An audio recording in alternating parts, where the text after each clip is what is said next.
Did you know the world's most powerful emperor once cried so hard after a battle that he gave up war forever? In 261 BC, Emperor Ashoka ruled most of India.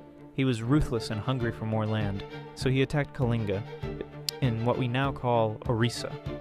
The war was a nightmare. Over 100,000 people died. Another 150,000 were dragged away as slaves. Bodies piled up like mountains. Rivers turned red with blood. The screams of wounded soldiers filled the air for days.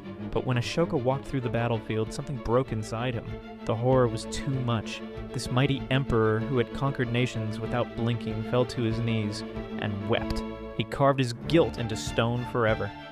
In his famous Rock Edict 13, he confessed his terrible mistake and promised never to fight again. Ashoka became a Buddhist. He built hospitals, protected animals, and welcomed all religions. His lion symbol is now India's national emblem. He's the only emperor in history remembered not for his conquests, but for giving up violence.